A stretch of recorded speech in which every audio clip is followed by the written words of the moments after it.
और आइए सीधे अब आपको लेकर चलते हैं जम्मू। प्रधानमंत्री नरेंद्र मोदी 32,000 करोड़ से ज्यादा की सौगात दे रहे हैं जम्मू के लोगों को। संबोधन शुरू हो गया पीएम का, सुनते हैं। विकसित भारत को समर्पित ये कार्यक्रम सिर्फ यहीं तक सीमित नहीं है। आज देश के कोने कोने से, अनेक शिक्षण संस्थानों से हमारे साथ लाखों लोग जुड़े हैं। इतना ही नहीं, इस कार्यक्रम में अभी मुझे मनोज जी बता रहे थे कि 285 ब्लॉक्स में ऐसे ही स्क्रीन लगा करके वीडियो के माध्यम से इस कार्यक्रम को सुना जा रहा है, देखा जा रहा है। शायद एक साथ इतने स्थान पर बहुत ही वेल ऑर्गेनाइज इतना बड़ा कार्यक्रम, और वो भी जम्मू कश्मीर की धरती पर। प्रकृति हर पल जगह चुनौती देती है। प्रकृति हर बार हमारी कसौटी करती है। वहां भी इतना आन बान शान के साथ कार्यक्रम होना, वाकई जम्मू कश्मीर के लोग अभिनंदन के अधिकारी हैं।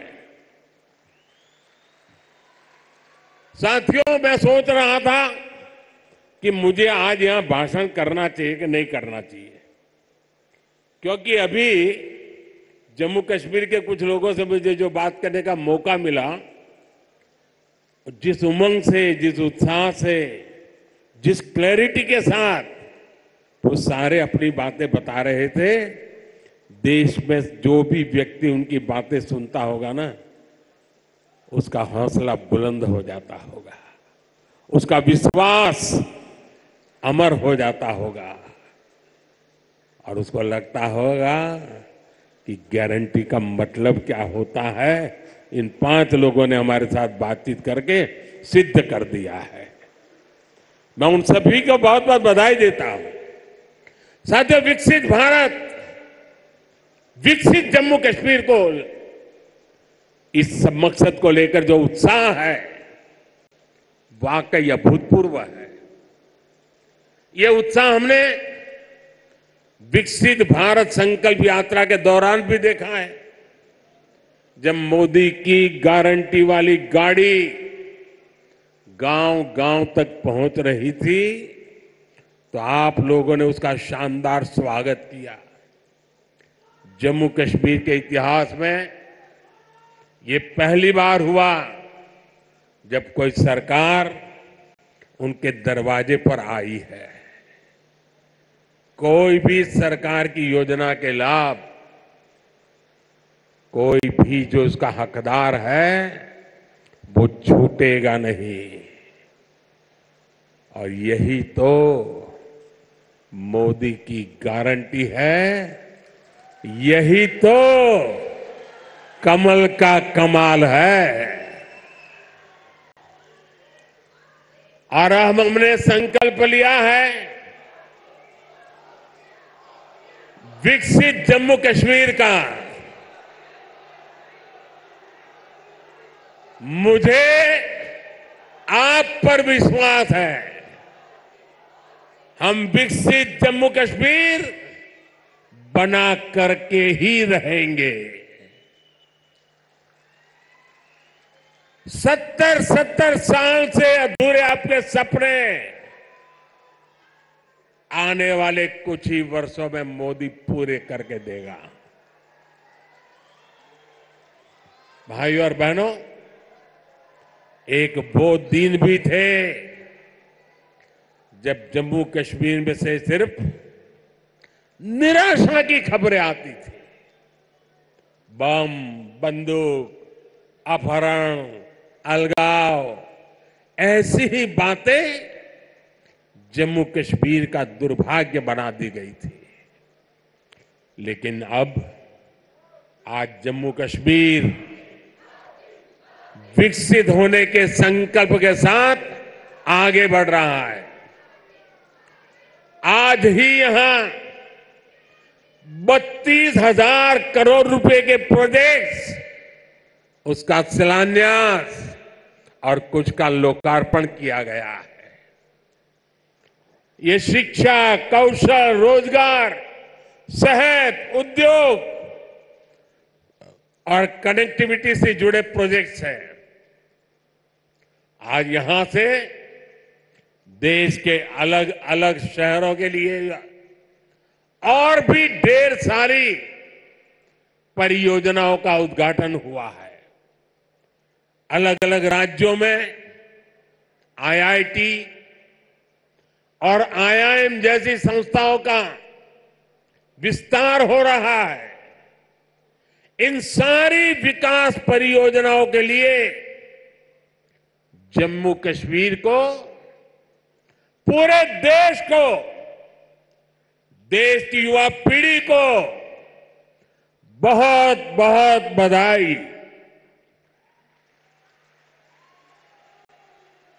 आज यहां सैकड़ों नौजवानों को सरकारी नियुक्ति पत्र भी सौंपे गए हैं। मैं सभी नौजवान साथियों को भी बहुत बहुत शुभकामनाएं देता हूं। साथियों, जम्मू कश्मीर बहुत दशकों तक परिवारवाद की राजनीति का शिकार रहा है। परिवारवाद की राजनीति करने वालों ने हमेशा सिर्फ अपना स्वार्थ देखा है, आपके हितों की चिंता नहीं की है। और परिवारवाद की राजनीति का सबसे ज्यादा अगर कोई नुकसान उठाता है तो हमारे युवा उठाते हैं, हमारे नौजवान बेटे बेटी उठाते हैं। जो सरकारें सिर्फ एक परिवार को आगे बढ़ाने में जुटी रहती हैं, वो सरकारें अपने राज्य के दूसरे युवाओं का भविष्य ताक पर रख देती है। ऐसी परिवारवादी सरकारें युवाओं के लिए योजनाएं बनाने को भी प्राथमिकता नहीं देती। सिर्फ अपने परिवार की सोचने वाले लोग कभी आपके परिवार की चिंता नहीं करेंगे। मुझे संतोष है कि जम्मू कश्मीर को इस परिवारवादी राजनीति से मुक्ति मिल रही है। भाई और बहनों, जम्मू कश्मीर को विकसित बनाने के लिए हमारी सरकार गरीब, किसान, युवा शक्ति और नारी शक्ति पर सबसे ज्यादा फोकस कर रही है। उस बच्ची को परेशान मत करो भाई, बहुत छोटी गुड़िया है। अगर यहां होती मैं उसे बहुत आशीर्वाद देता, लेकिन इस ठंड में उस बच्ची को परेशान मत कीजिए जी। कुछ समय पहले तक यहां के नौजवानों को उच्च शिक्षा के लिए, प्रोफेशनल एजुकेशन के लिए दूसरे राज्यों में जाना पड़ता था। आज देखिए, जम्मू कश्मीर शिक्षा और कौशल विकास का बहुत बड़ा केंद्र बनता जा रहा है। बीते 10 वर्षों में देश में शिक्षा को आधुनिक बनाने का जो मिशन हमारी सरकार ने चलाया है, उसका आज यहां और विस्तार हो रहा है। मुझे याद है साल 2013 के दिसंबर में, जिसका जितेंद्र जी अभी उल्लेख कर रहे थे, जब मैं बीजेपी की ललकार रैली में आया था, तो इसी मैदान में आपसे कुछ गारंटी देके गया था। मैंने सवाल उठाया था क्या जम्मू में भी आईआईटी और आईआईएम जैसे आधुनिक शिक्षा संस्थान क्यों नहीं बन सकते। वो वायदे हमने पूरे करके दिखाए। अब जम्मू में आईआईटी भी है और आईआईएम भी है और इसलिए लोग कहते हैं मोदी की गारंटी यानी गारंटी पूरा होने की गारंटी। आज यहां आईआईटी जम्मू के एकेडमिक कॉम्प्लेक्स और हॉस्टल का लोकार्पण हुआ है। मैं देख रहा हूं नौजवानों का उत्साह अद्भुत दिखता है। इसके साथ साथ IIT Bhilai, IIT Tirupati, triple IT DM Kurnool, Indian institute of school Kanpur, Uttarakhand और त्रिपुरा में सेंट्रल संस्कृत यूनिवर्सिटी के परमानेंट कैंपस का भी लोकार्पण किया गया है। आज आईआईएम जम्मू के साथ साथ आईआईएम बोध गया बिहार में और आईआईएम विशाखापट्टनम कैंपस आंध्र में, उसका भी उद्घाटन यहीं से हुआ है। इसके अलावा आज NIT Delhi, NIT Arunachal Pradesh, NIT Durgapur, IIT Kharagpur, IIT Bombay, IIT Delhi, IISER Berhampur, triple IT Lucknow जैसे उच्च शिक्षा के आधुनिक संस्थानों में academic blocks, hostel, library, auditorium ऐसी कई सुविधाओं का भी लोकार्पण हुआ है। साथियों, 10 साल पहले तक शिक्षा और कौशल के क्षेत्र में इस स्केल पर सोचना भी मुश्किल था, लेकिन ये नया भारत है। नया भारत अपनी वर्तमान पीढ़ी को आधुनिक शिक्षा देने के लिए ज्यादा से ज्यादा खर्च करता है। बीते 10 साल में देश में रिकॉर्ड संख्या में स्कूल, कॉलेज और यूनिवर्सिटीज का निर्माण हुआ है। यहां जम्मू कश्मीर में ही करीब 50 नए डिग्री कॉलेज स्थापित किए जा चुके। 50 ऐसे 45,000 से ज्यादा बच्चों का स्कूल में दाखिला कराया गया है। और ये वो बच्चे जो पहले स्कूल नहीं जाते थे। और मुझे खुशी है कि इन स्कूलों का सबसे ज्यादा फायदा हमारी बेटियों का हुआ है। आज वे घर के पास ही बेहतर शिक्षा हासिल कर पा रही है। एक वो दिन थे जब स्कूल जलाए जाते थे, एक आज का दिन है जब स्कूल सजाए जाते हैं। और भाई और बहनों, आज जम्मू कश्मीर में स्वास्थ्य सेवाओं में भी तेजी से सुधार हो रहा है। 2014 से पहले जम्मू कश्मीर में मेडिकल कॉलेज की संख्या सिर्फ 4 थी। यही वही आज मेडिकल कॉलेज की संख्या बढ़कर 4 से बढ़कर 12 हो गई है।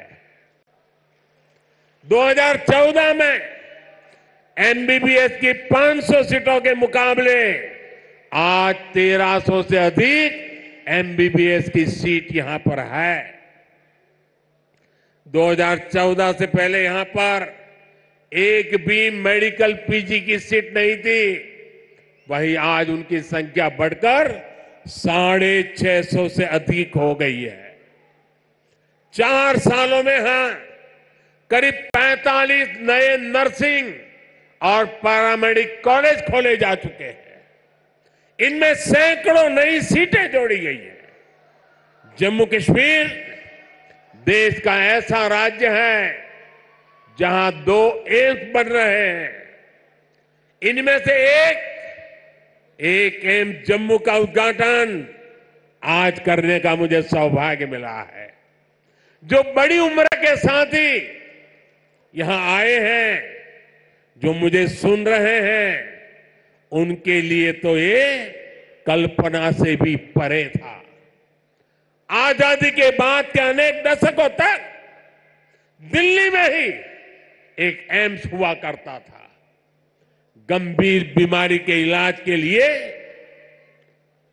आपको दिल्ली जाना पड़ता था, लेकिन मैंने आपको यहां जम्मू में ही एम्स की गारंटी दी थी और ये गारंटी मैंने पूरी करके दिखाई है।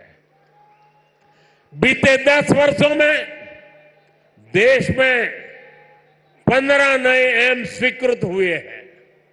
उनमें से एक जम्मू में आज आपकी सेवा के लिए तैयार है और एम्स कश्मीर भी तेजी से काम चल रहा है।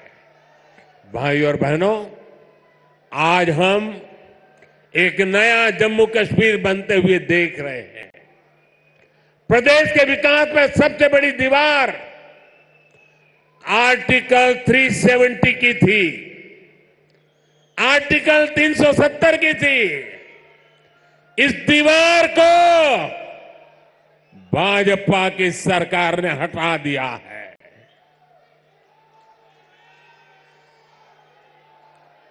अब जम्मू कश्मीर एक संतुलित विकास की ओर बढ़ रहा है और मैंने सुना है शायद इसी हफ्ते ये 370 को लेकर के कोई फिल्म आने वाली है।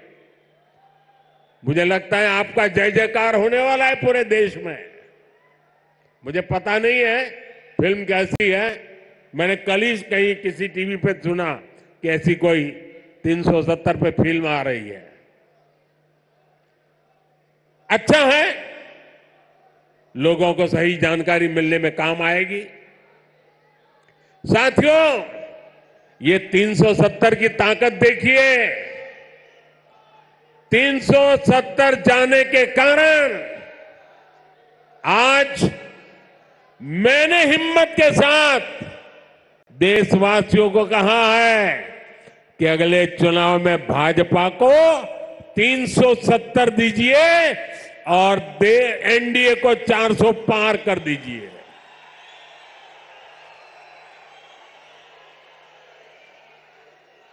अब प्रदेश का कोई भी इलाका पीछे नहीं रहेगा, सब मिलकर आगे बढ़ेंगे। यहां जो लोग दशकों तक अभाव में जी रहे थे, उन्हें भी आज सरकार के होने का एहसास हुआ है। आज आप देखिए, गांव-गांव एक नई राजनीति की लहर चल पड़ी है।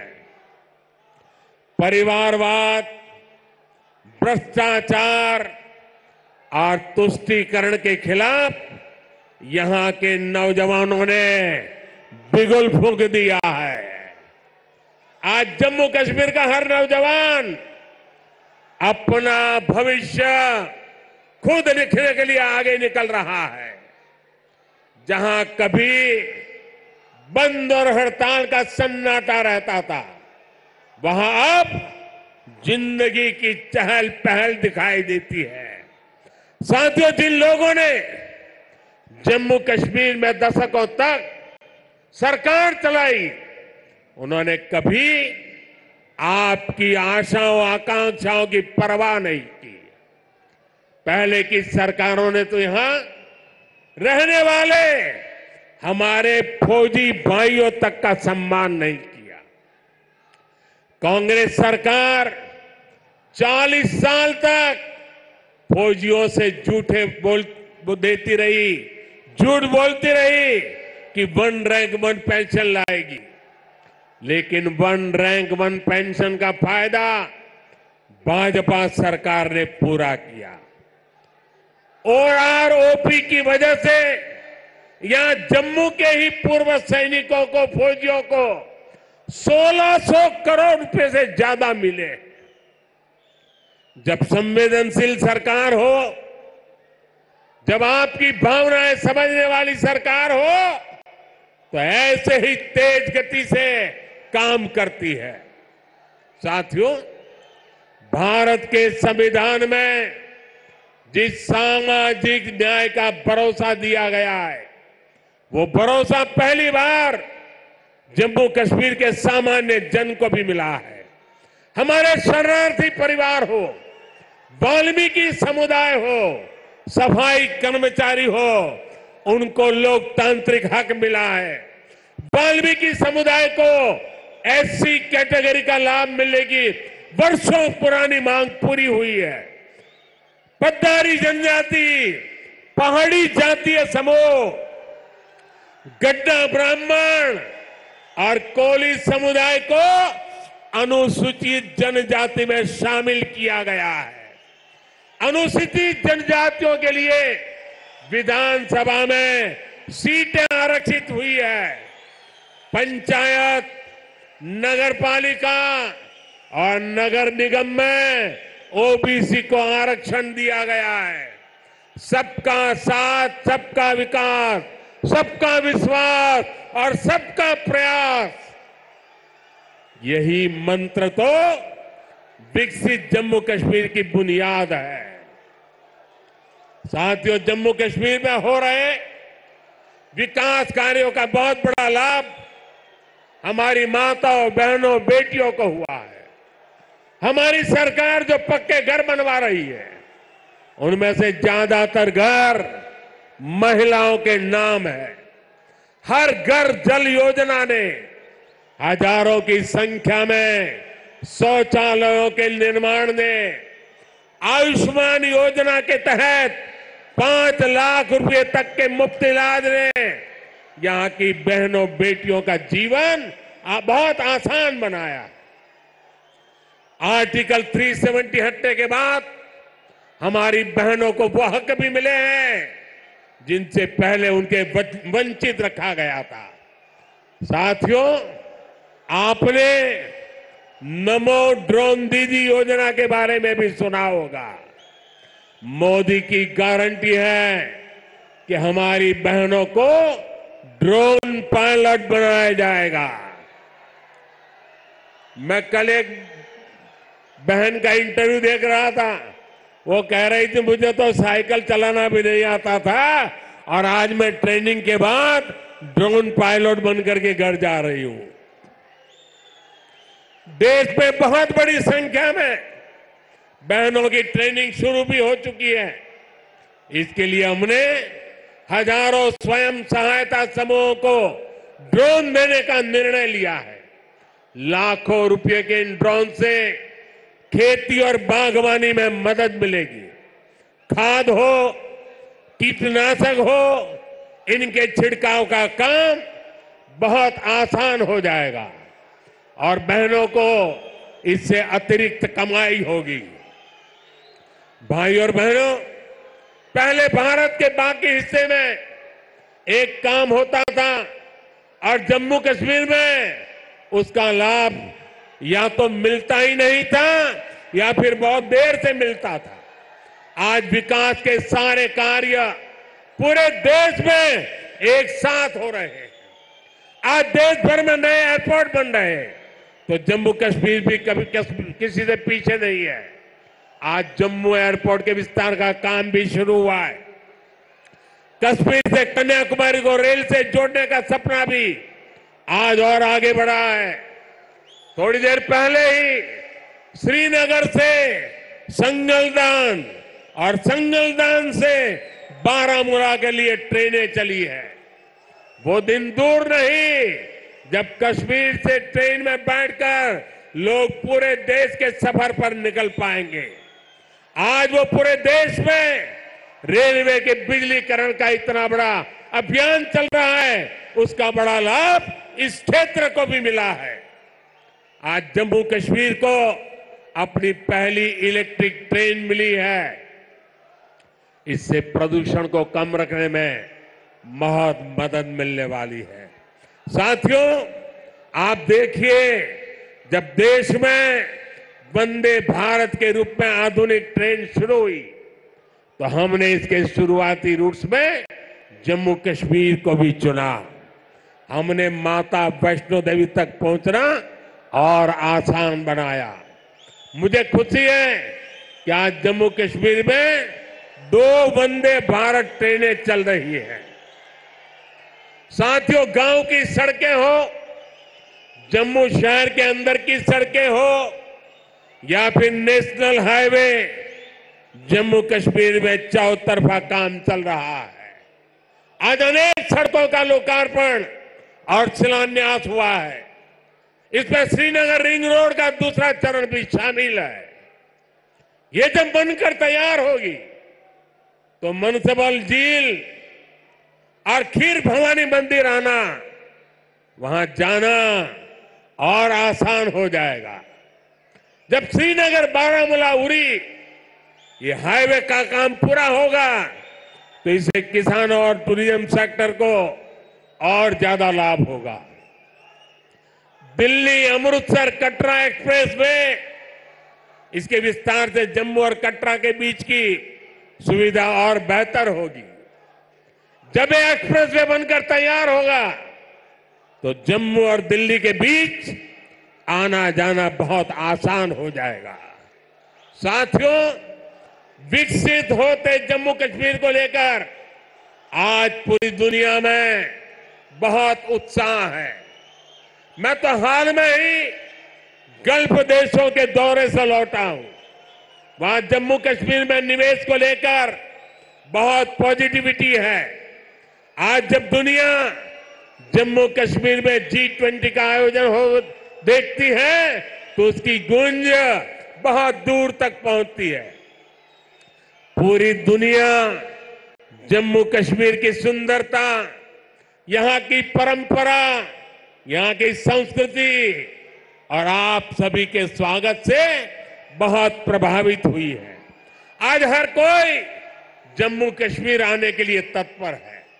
पिछले वर्ष जम्मू कश्मीर में 2 करोड़ से ज्यादा पर्यटक आए, जो एक रिकॉर्ड है। अमरनाथ जी और श्री माता वैष्णो देवी के दर्शन करने वाले तीर्थयात्रियों की संख्या पिछले 1 दशक में सबसे ज्यादा हो गई है। आज जिस गति से ये इंफ्रास्ट्रक्चर बन रहा है, उसको देखते हुए ये संख्या आने वाले समय में कई गुना बढ़ने वाली है। पर्यटकों की बढ़ती हुई संख्या यहां रोजगार के भी अनेकों नए अवसर बनाने वाली है। भाई और बहनों, बीते 10 वर्षों में भारत 11वें नंबर से 5वें नंबर की आर्थिक ताकत बना है।